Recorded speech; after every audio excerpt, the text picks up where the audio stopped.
aí, futuro servidor, vamos falar agora de benefícios previdenciários e começando com o nosso benefício de aposentadoria por incapacidade permanente. A antiga aposentadoria por invalidez, mas eu estou tentando me acostumar com essa nova nomenclatura e você também tem que se acostumar. Se você está vendo previdenciário pela primeira vez, já vai aprendendo ela, né?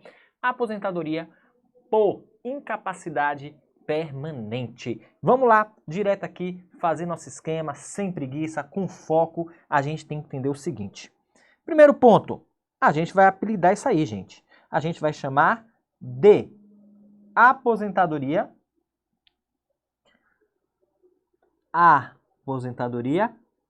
por incapacidade permanente. É o nosso famoso AIP, aposentadoria por incapacidade permanente. A gente tem que identificar agora as principais características. E já adianto para vocês, são muitas. É um dos benefícios mais detalhados que tem dentre os benefícios previdenciários. Então vamos lá. Primeiro ponto que a gente tem que focar é o conceito. Primeiro é o conceito.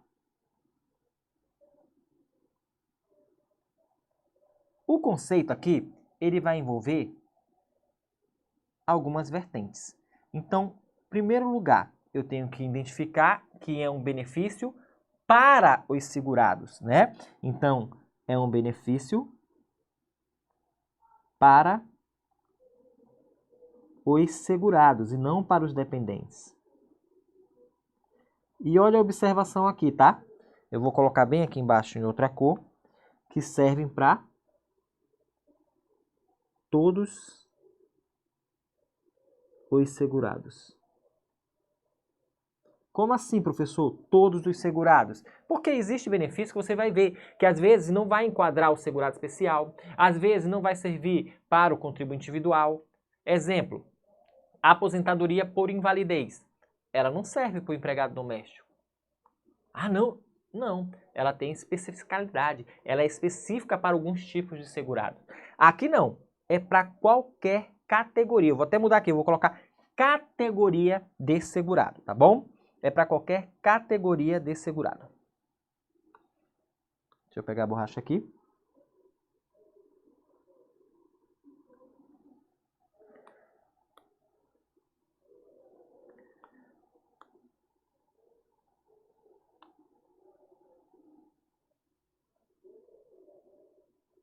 Para todas categorias de segurado.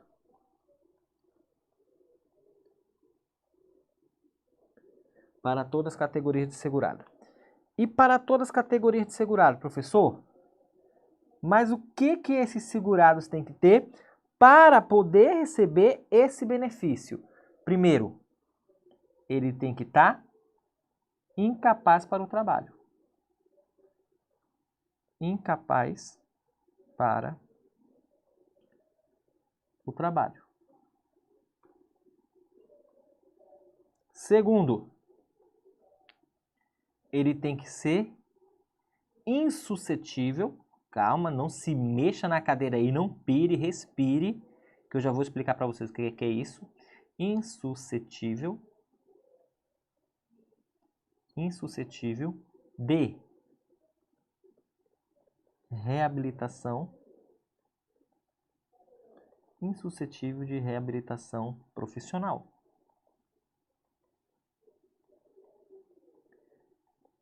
Ele tem que estar afastado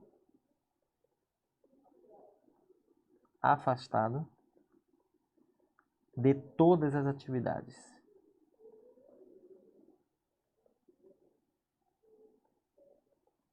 De todas as atividades. Beleza?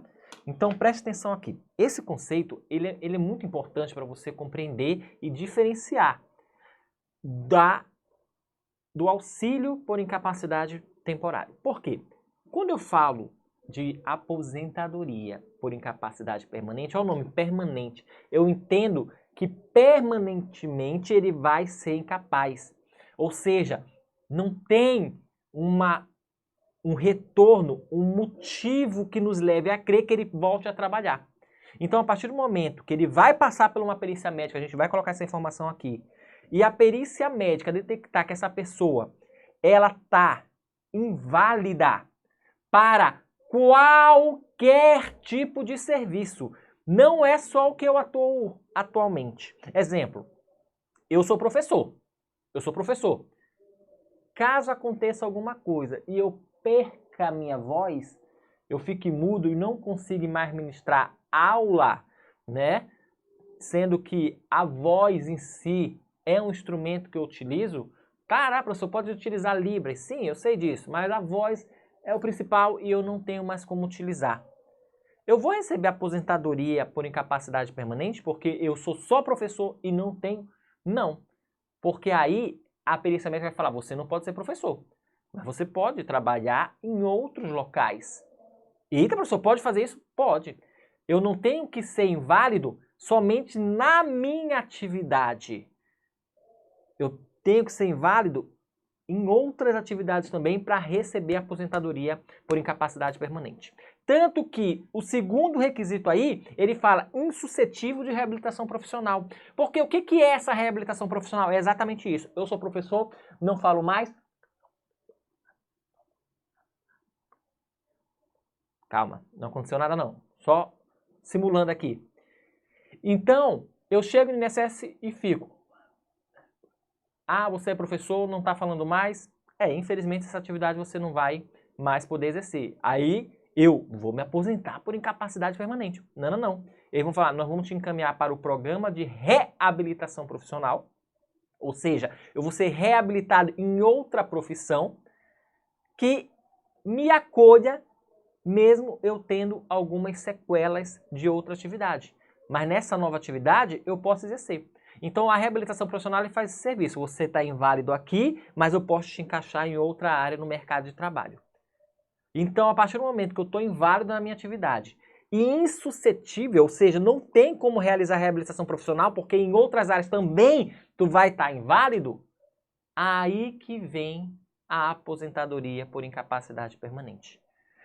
Quando eu me torno inválido, não só para a minha atividade, mas para outras atividades também. Por isso que esse conceito é muito importante. Professor, então se o senhor se torna inválido para a sua atividade, e aí o INSS fala assim, você vai fazer reabilitação profissional porque a atividade atual que você exerce, ela não vai mais, você não vai conseguir mais exercer.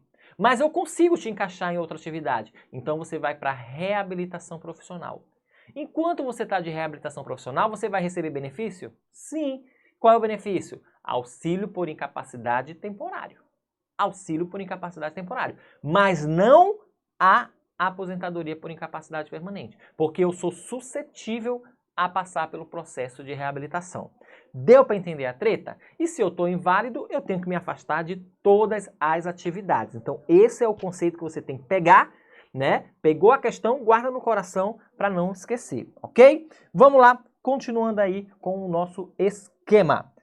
Primeiro, outro ponto que a gente tem que saber, né? Não é nem o primeiro, é outro ponto que a gente tem que saber, é a respeito do que a gente já estudou. A carência.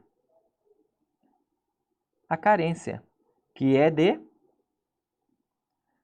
12 meses.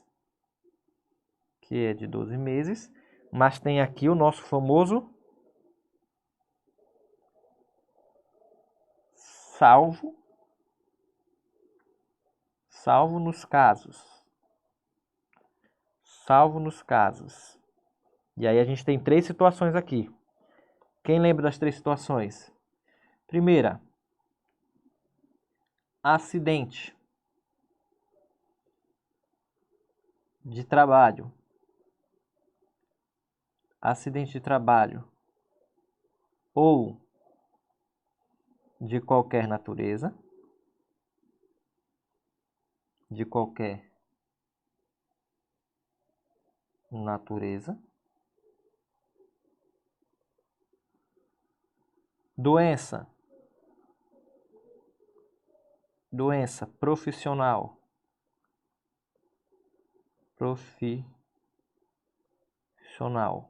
ou do trabalho, doença profissional ou do trabalho, e doenças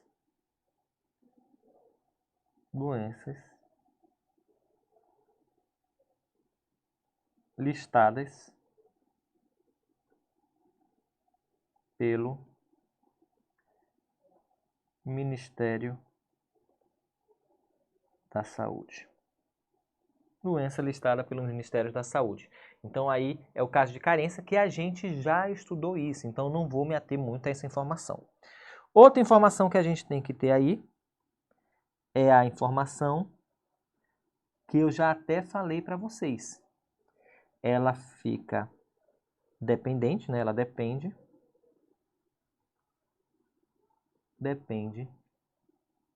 de verificação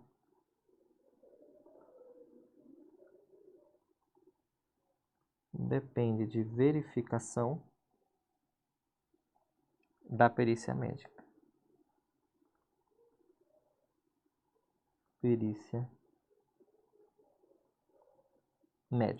Depende de verificação da perícia médica. E sendo que, olha essa informação aqui importante que já foi cobrado em prova outras vezes e você tem que ficar muito atento a isso. Essa perícia médica aqui pode o segurado a sua expensa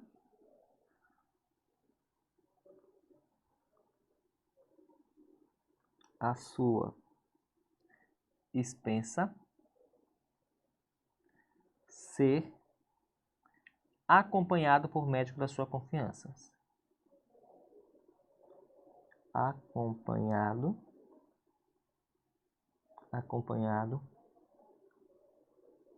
por médico da sua confiança. Pode ser acompanhado por médico da sua confiança. Outro ponto importante. Esse benefício, ele só é devido para aquelas pessoas que já ingressaram, se filiaram ao INSS quando começar a exercer uma atividade sem possuir doenças. Caso ele já possua uma doença antes da filiação, não gera direito. Salvo, sempre tem um salvo, ocorra um agravamento ou uma progressão dessa doença. Essa doença entrou de um jeito e piorou enquanto ele estava sendo filiado. Aí sim, tem direito. Então vamos escrever isso aqui também, que é importante.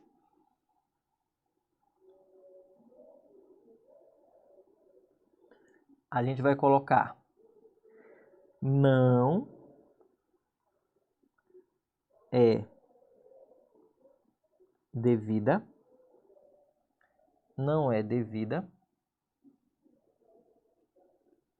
assegurado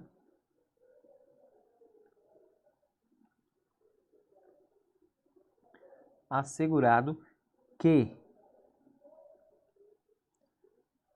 já era portador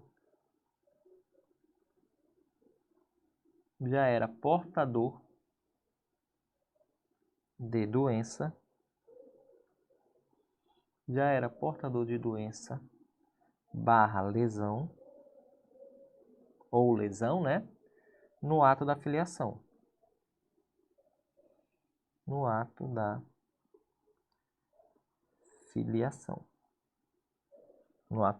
Aí vem nosso famoso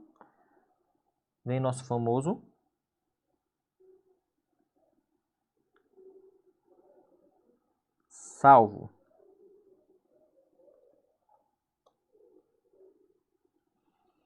Vem nosso famoso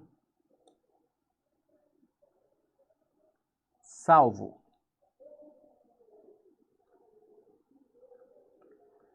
Nos casos de nos casos de progressão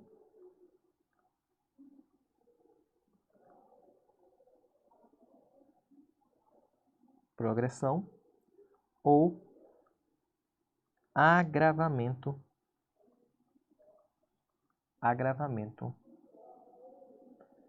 da doença barra lesão,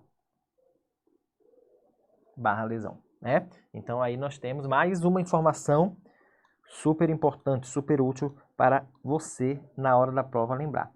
Todo salvo aqui, ó. Destacar esse salvo que é importante, né? São as partes que às vezes a banca busca pegar aí você desprevenido, tá bom? Aí, professor, é muita coisa. Gente, quem disse que estudar é fácil, pô? Em nenhum momento eu enganei vocês. Em nenhum momento eu enganei. Agora, a rotina de estudo deixa a coisa mais fácil, beleza? Continuando aqui. Aí a gente tem agora a treta do início. Quando é o início da aposentadoria por incapacidade permanente? Então, aqui a gente vai ter toda essa treta do início. E preste atenção que isso também aparece com bastante frequência em prova. O início do benefício. O início do benefício. Quando que se inicia o benefício? Primeiro ponto,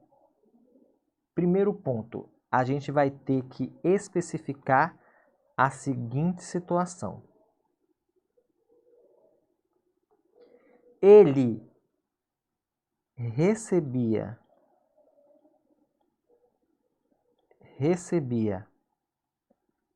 auxílio por incapacidade temporário? Recebia auxílio por incapacidade temporário? Aí a gente vai ter que responder essa perguntinha. A gente responde com o nosso sim. Deixa eu colocar aqui mais para cima, porque senão não vai dar. A gente responde com o nosso sim ou o nosso não. Então aqui eu posso colocar o sim e aqui eu coloco o não. Se ele responder que sim, a gente fala o seguinte: será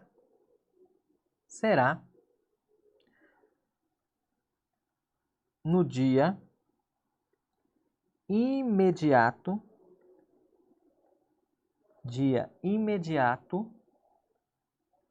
da cessação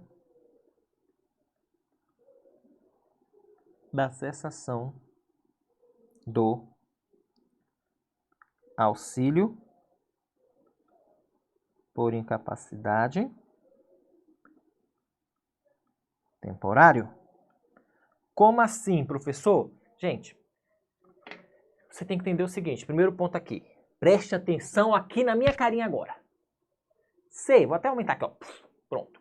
Se a pessoa, às vezes, ela sofre por alguma incapacidade e vai na perícia médica do INSS para ser avaliada. O médico do INSS, ele avalia e fala assim, não, essa pessoa não está permanentemente incapaz. Ela pode ficar, mas ainda não sei. Então eu vou conceder um benefício de auxílio por incapacidade temporário para ela. E aí ele fica recebendo auxílio por incapacidade temporária. Vai chegar um momento, e não existe nenhuma regra na legislação previdenciária que fala, após 2 anos de recebimento por auxílio por incapacidade temporária tem que ser dado... Não, pode receber 5, 6 anos, 7 anos de auxílio por incapacidade temporária, quantos anos fosse lá tudo no mundo. Não importa. Mas, às vezes, chega um momento na perícia que ele chega e fala, olha, não vai ter jeito. Ele está permanentemente inválido, ele é insuscetível de reabilitação profissional e deve se afastar de qualquer atividade. Beleza. Então, se ele estava recebendo auxílio por incapacidade temporário, cessa. Vamos cessar no dia 15 de janeiro. E aí, então, a partir imediatamente o dia anterior, que é dia 16, começa-se a aposentadoria por incapacidade permanente. Professor, a aposentadoria por incapacidade permanente, então sempre tem que vir após a concessão de um auxílio por incapacidade temporário? Não, não, não, não, não, tá? Foca nisso, não. Ele pode vir após, sim, a concessão de um auxílio por incapacidade temporário, como também não precisa. Caso ele torne incapaz, vá na perícia do INSS e de cara já identifica que ele está permanentemente inválido, que é insuscetível de reabilitação profissional, eu não preciso primeiro conceder o auxílio por incapacidade temporária. Eu já dou diretamente o benefício para ele, como é o que a gente vai ver agora. A gente vai ver agora a situação em que ele não recebia o auxílio por incapacidade temporário. E aí, caso ele não receba, gente, a gente vai ter que fazer uma divisão aqui. Porque caso ele seja empregado, vai ser uma situação. Caso ele seja segurado, empregado, vai ser uma situação. Caso ele não seja empregado, ou seja, os demais segurados, será outra situação, tá bom? Então, ele, nesse caso específico aqui, não é os demais segurados, ele é um empregado. E aí, professor, o empregado, como é que vai ser? Duas possibilidades. A primeira possibilidade vai começar, nós estamos falando de início de benefício, tá? 16º dia do afastamento,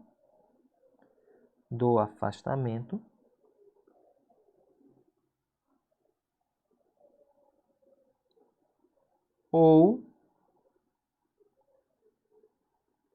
data do requerimento.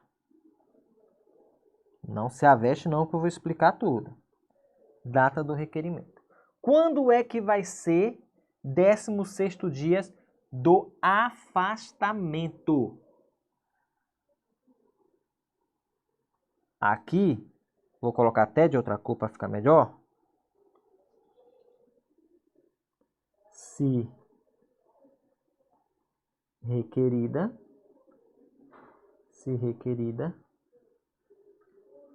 até 30 dias do afastamento.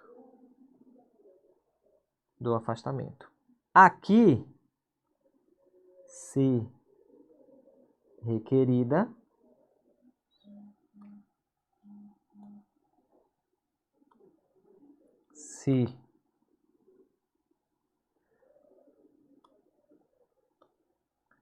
requerida, vou abreviar aqui, até, quer dizer, mais de 30 dias, né? Se requerida,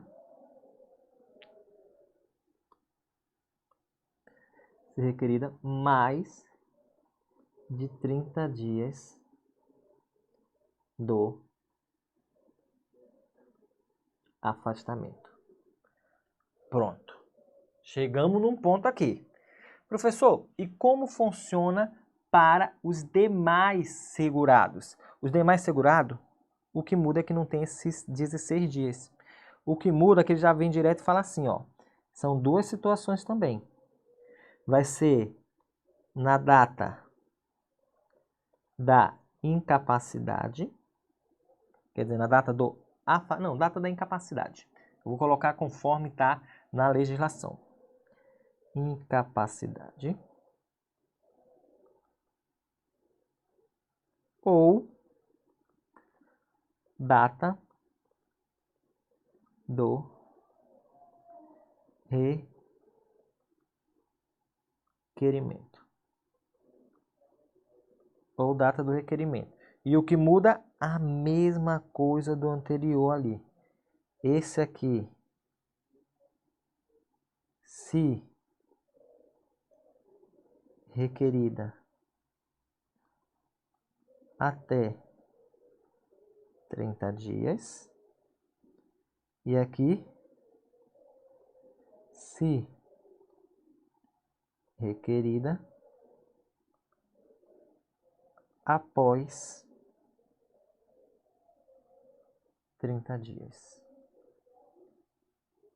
Pronto. Lindo, maravilhoso, fantástico.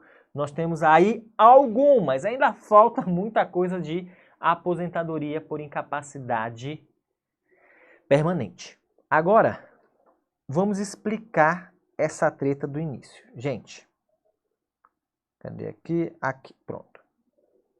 Vamos aqui para o nosso segurado. Esse nosso segurado é um empregado. Preste atenção. Está aí a nossa linha imaginária. Aqui é quando ele se afastou devido ter sofrido uma incapacidade. Ele está incapaz e se afastou. Então aqui é o afastamento. É o afastamento. Você começa a partir dessa data do afastamento a ter um prazo aí de 30 dias. De 30 dias. Tá bom? O que vai ocorrer? O que vai ocorrer? Caso ele dê entrada dentro desse prazo, caso ele dê entrada aqui dentro desse prazo, né, vai ser a data do afastamento. Essa vai ser o início do benefício dele, a data do afastamento. Sendo que ele, quer dizer, desculpa, né, ele é empregado.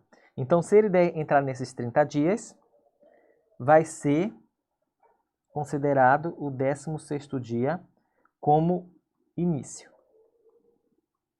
Por quê, professor? Porque aqui nós temos um diferencial de que quando a pessoa é empregada, esses 15 primeiros dias, a empresa paga. A empresa paga. Os 15 primeiros dias do segurado empregado é pago pela empresa. Então a empresa vai lá e paga esses 15 primeiros dias. Ah, professor, mas ele está afastado. Está afastado. O afastamento dele foi aqui, ó. Ele está afastado. Mas por ser um segurado empregado, ele tem esse diferencial perante a legislação previdenciária. A empresa paga os 15 primeiros dias. Ok? Respira fundo. A empresa paga os 15 primeiros dias. Então, ele vai ter esse período aqui para requerer o benefício e o início dele vai ser aqui. Exemplo, faz de conta que o homem se afastou, o afastamento foi dia 1º de janeiro de 2022. A empresa vai pagar ele até quando? A empresa, o pagamento pela empresa vai até dia 15 de janeiro de 2022. Para o início do benefício, ser 16 de janeiro de 2022, o requerimento tem que ser até 30 de janeiro de 2022. Exemplo, ele requereu, o requerimento foi dia 27 de janeiro de 2022. Opa, tá dentro de 30 dias essa data? Tá. Então o início do benefício vai ser dia 16 de janeiro. 16 de janeiro. Professor, ele deu entrada dia 30 de janeiro. Tá dentro dos 30 dias a contar a data do afastamento? Tá? Então vai ser dia 1º, ou então vai ser dia 16 de janeiro, 16º dia. Agora, a partir do momento que passou os 30 dias, ele deu entrada dia 31 de janeiro de 2022. Professor, passou 30 dias? Passou. Se passou 30 dias, qual vai ser a data de início? A data do requerimento. Ele requereu aqui? Beleza. Exemplo, faz de conta que ele foi tão desleixado e veio requerer só dia 15/2/2022. Qual vai ser a data do início do benefício dele? 15/2/2022. É essa a data do início do benefício dele. 15/2/2022. Perfeito? Agora preste atenção. Professor, se o início do benefício dele aqui, ele só vai começar a receber, então daqui para cá, isso. Beleza. Mas olha o raciocínio, professor. A empresa, vou até colocar de outra, como marca-texto aqui, para identificar melhor. A empresa pagou essa parte aqui. Aqui eu sei que a empresa pagou. Essa parte aqui, o INSS vai pagar, já que ele requereu, mesmo após 30 dias ele requereu, vai ter direito. Vamos lá. Agora, professor, essa parte aqui, quem paga? Essa parte aí, meus queridos, aí a gente vai pro vermelhão. Ele perde. Porque também ele tem a responsabilidade de correr atrás para conseguir. Se ele não correu atrás, esse período do 16º dia de afastamento até um dia antes da data do requerimento, ele perde. Professor, a empresa pode dar entrada? A empresa pode. A empresa não é obrigada a requerer o auxílio-doença. Mas a empresa, ela pode sim, de ofício, fazer o requerimento. Mas ela não é obrigada. Não é a empresa que tem que dar entrada, não. Ela pode dar entrada, ok? Então esse período aqui, ó, do meio, se perde. Se perde. Professor, e para os demais segurados, o que muda? Para os demais segurados, gente, o que muda é que não tem os 15 dias pagos pela empresa. O contribuinte individual, o avulso, o doméstico, segurado especial, o facultativo, o que muda é que, se ele der entrada até 30 dias, data do requerimento. Data do afastamento. Então, nesse caso aqui, dia 1º foi o afastamento. Se ele deu entrada dia 30 de janeiro, ele vai receber dia 1º. Porque eu não tenho esses 15 primeiros dias pagos pela empresa para ser considerada a data do início o 16º dia. Não. Os demais segurados, se der entrada até 30 dias da data do afastamento, o início do benefício vai ser a data do afastamento. Agora, se der entrada após 30 dias, data do requerimento. Professor, e o que ficou para trás? Não deu entrada antes? Perdeu. Perdeu. Ok? Então aí, ó. Cadê aqui? Cadê aqui? Cadê aqui? Cadê aí? Nós temos nosso esquema. Deixa eu limpar aqui o... Opa. Opa. Pronto. Limpar aí. E a gente finaliza esse bloquinho aqui, tá, gente? Acabou a aposentadoria por incapacidade permanente? Claro que não. Ainda tem muita coisinha para ver. Muita coisinha essencial para a sua prova. Aqui eu foco no que realmente aparece nas provas de concurso. Até o próximo bloco, meus queridos.